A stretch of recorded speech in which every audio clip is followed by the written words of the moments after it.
तो दोस्तों, आज की कहानी में कुछ ऐसा होता है कि यहाँ एक शादीशुदा महिला से अवैध संबंधों को लेकर प्रेमी और पति के बीच रंजिशें शुरू हो जाती हैं और जिसकी वजह से पति पत्नी उस प्रेमी का ही कत्ल कर देते हैं। और जब इस बात की सच्चाई दुनिया वालों को पता चलती है तो हर कोई सुनकर हैरान रह जाता है कि आखिरकार कोई अपनी ही पत्नी के प्रेमी को इस तरह से मौत के घाट कैसे उतार सकता है, कैसे इतनी बड़ी सज़ा दे सकता है। आज इस कहानी से जुड़े हर एक पहलू को अच्छे से समझने की हम कोशिश करेंगे, क्योंकि आज की कहानी बड़ी ही अजीबोगरीब कहानी है, हैरान कर देने वाली है। और आज की जो सच्ची घटना का ताल्लुक़ है वो बिहार प्रदेश के औरैया ज़िले से है, जहां का एक छोटा सा गांव लगता है जिसका नाम है तालेपुर गांव।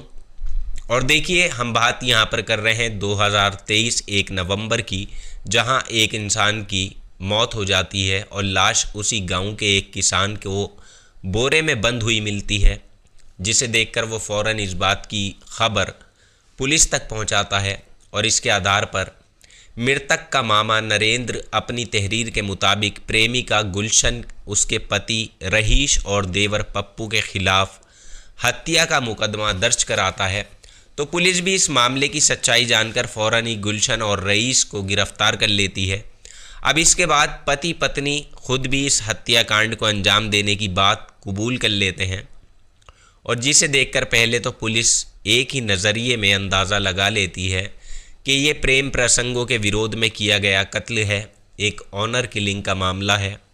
और जिसकी हत्या हुई है वो औरैया ज़िले के तालेपुर गांव का रहने वाला था, और जो अपनी बहन के घर आया हुआ था, और उसका नाम था सागर कुमार यादव, और उसके पिता का नाम था सोने शंकर यादव, जो किशनपुर के मड़ैया गांव के रहने वाले थे।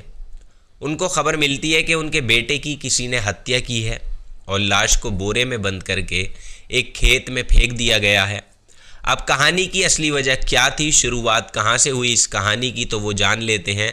आखिरकार ये पति पत्नी इस व्यक्ति को क्यों मारते हैं, और वो कौन व्यक्ति है जिसकी लाश लोगों को बोरे में पड़ी हुई मिलती है। तो देखिए, आपको बता दें कि दरअसल तालेपुर गांव की थाना कोतवाली क्षेत्र में पुलिस जब घटना स्थल पर पहुंचती है जहां पे ये घटना हुई थी, वो देखते हैं कि खेत में सैकड़ों लोगों का जमावड़ा हुआ लगा है, जमघट्टा लगा है, लाश बोरे के अंदर है। पुलिस सबसे पहले लाश को कब्ज़े में लेती है और फिर इस केस की छानबीन में लग जाती है फ़ौरन ही, और आसपास के सभी लोगों से पूछताछ की जाती है। उस डेड बॉडी की हर एक व्यक्ति को पहचान कराई जाती है। तो देखिए, यहाँ कुछ लोगों के ज़रिए आखिरकार उस डेड बॉडी की शनाख्त तो हो जाती है, जिसकी वजह से मामला पूरे 2 घंटे में ही खुलकर सामने आ जाता है। यानी इसके घटना के संबंध में जब इस व्यक्ति के परिजनों से और गांव वालों से पूछा जाता है, तो तब जाकर इस हत्याकांड की परत दर परत अपने आप ही खुलने लगती हैं, और जिसे सुनकर पुलिस भी हैरान रह जाती है। दरअसल यहाँ गांव वाले पुलिस को बताते हैं कि तकरीबन 1 साल पहले गुलशन नाम की इस महिला से सागर का प्रेम प्रसंग चल रहा था। वो हर रोज़ इसके पति की गैर मौजूदगी में उससे मिलने के लिए आता था, और बस इसी तरह दोनों के बीच काफ़ी नज़दीकियाँ बढ़ने लगी। एक दूसरे से ये मोहब्बत कर बैठे, जिसकी खबर गुलशन के पति रहीश को लग जाती है, और बस इसलिए उसने इन दोनों के प्रेम संबंधों पर विरोध जताते हुए रोक टोक करनी शुरू कर दी। और यही बात इन दोनों प्रेमिका को पसंद नहीं आती, प्रेमिका को।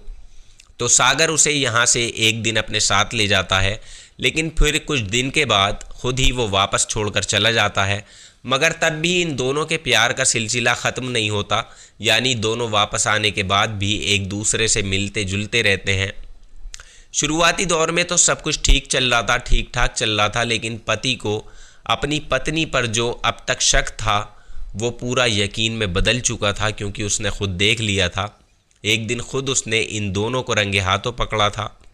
बस उसी दिन से गुलशन के पति रहीश और सागर के बीच रंजिशें रहने लगीं, और वो बार बार इन दोनों को एक दूसरे से अलग रहने के लिए समझाता रहा, लेकिन वो अपनी हरकतों से बाज नहीं आ रहे थे। जबकि रहीश को पत्नी की किसी गैर मर्द के साथ नज़दीकियाँ रास नहीं आ रही थी।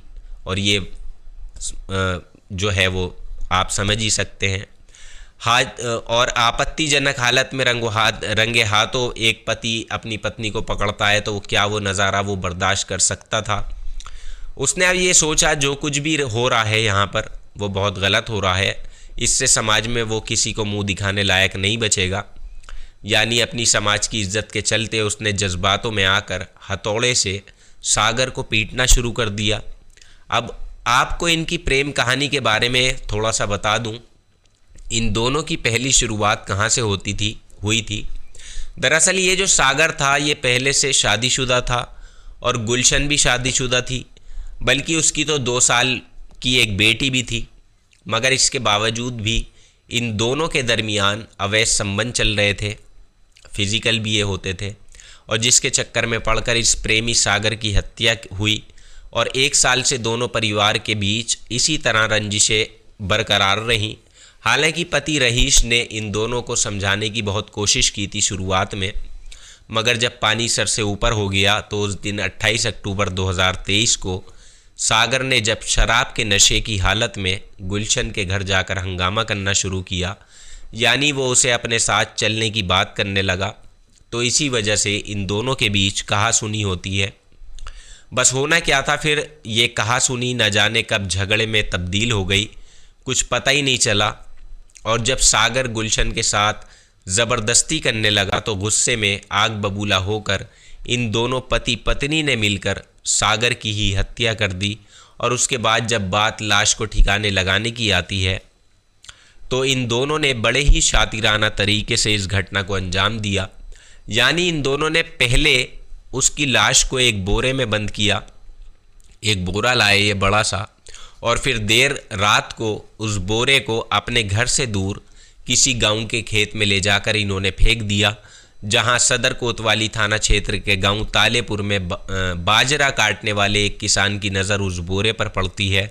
उसने देखा कि बोरे में खून बह रहा है, बोरे से खून रिस रहा है, और इतना देखते ही उसने फ़ौरन ही आसपास के लोगों को इकट्ठा कर लिया और बाद में पुलिस को इस घटना की सूचना दी। और फ़ौरन ही सदर कोतवाली थाना पुलिस ने बोरे समेत युवक के शव बॉडी को बरामद किया।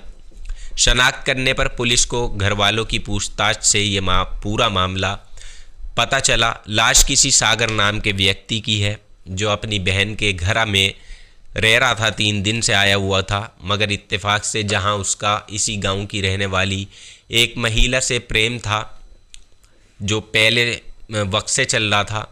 इस महिला की शादी हो चुकी थी, उसकी एक बेटी भी थी, लेकिन बाद में उसे ये सब कुछ मालूम हो चुका था। इसके बावजूद भी ये प्रेमी तकरीबन 1 साल पहले उस महिला को अपने साथ भी ले गया था, जैसा कि मैंने आपको शुरू में बताया। लेकिन कुछ दिन बाद फिर खुद ही ये वापस छोड़ जाता है, जिसके बाद इनकी कहानी थोड़े दिन तक तो ठीक ठाक चली। यानी प्रेमिका अपने पति के साथ फिर से रहने लगी, जहां एक दिन दोबारा से पति को अपनी पत्नी की काली करतूतों पर शक हुआ। तो इस बार ये बात कतई बर्दाश्त नहीं कर पाया पति, उसने खुद ही अपने हाथों से सागर की हथौड़ों से मार मार कर हत्या कर दी। और इस तरह से इन दोनों पति पत्नी ने मिलकर इस घटना को अंजाम दिया था। जहां अपने बेटे के हत्या की दूसरी तरफ जब अपने बेटे की हत्या की खबर सुनी सागर के पिता ने, सोनी शंकर यादव ने, पहले तो उनका रो रो के बुरा हाल हो गया और उसके मामा नरेंद्र यादव ने उसके खिलाफ आवाज़ उठाई। उन्होंने 3 लोगों के खिलाफ मुकदमा दर्ज कराया, जिसमें से ये 3 लोग थे, एक वो महिला गुलशन और एक उसका पति रहीश और तीसरा उसी का देवर पप्पू। तो फिलहाल सारी जानकारी जुटाने के बाद पुलिस ने इन दोनों जो हत्यारे थे पति पत्नी को मौके से गिरफ्तार किया, क्योंकि इन दोनों से जब पूछताछ की गई तो पूछताछ में इन दोनों ने अपना जुर्म कबूल कर लिया पुलिस के आगे। और इसके बाद पप्पू को भी ढूंढ कर पुलिस ने निकाल लिया और पुलिस ने गंभीर से गंभीर धाराओं में मुकदमा दर्ज करके इन तीनों आरोपियों को जेल भेज दिया था।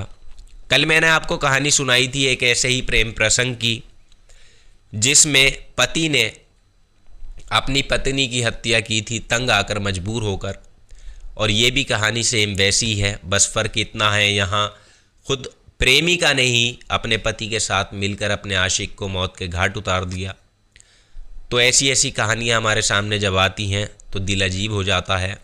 और इस खबर का लिंक आप नीचे डिस्क्रिप्शन में जाकर इस पूरी खबर को पढ़ भी सकते हैं, क्योंकि मैं अपनी सारी कहानियाँ जो सुनाता हूँ तकरीबन 90% कहानियों का लिंक किस साइट से हैं और किस न्यूज़पेपर से हैं, किस चैनल से हैं, उनका लिंक मैं डिस्क्रिप्शन में डाल देता हूँ ताकि आप लोगों को ये बात समझ आ सके अच्छे से। और कुछ लोग ऐसा भी समझ लेते हैं कि कहानी झूठी है, तो उसका सबूत भी उन्हें मिल जाएगा। तो दोस्तों, अपना और अपनों का ख्याल हमेशा रखिए और रिश्तों का ख्याल रखिए। बस इसी वजह से ये कहानियाँ हमें ये सीख देकर जाती हैं कि क्राइम ना हो किसी भी घर में, किसी भी रिश्ते में। यही हमारी भी दुआ है। आप लोगों की क्या राय है इस कहानी को लेकर नीचे कमेंट बॉक्स में ज़रूर लिखिएगा। अपना नाम और अपने शहर का नाम भी ज़रूर लिखें ताकि मैं अपने इसी चैनल पर आपका नाम ले सकूं, आपके शहर का नाम ले सकूं। कमेंट बॉक्स में नाम ज़रूर लिखिएगा। कल आपसे फिर मुलाकात होगी किसी नई सच्ची घटना में। तब तक आप अपना ख्याल रखें, अपनों का ख्याल रखें। जय हिंद।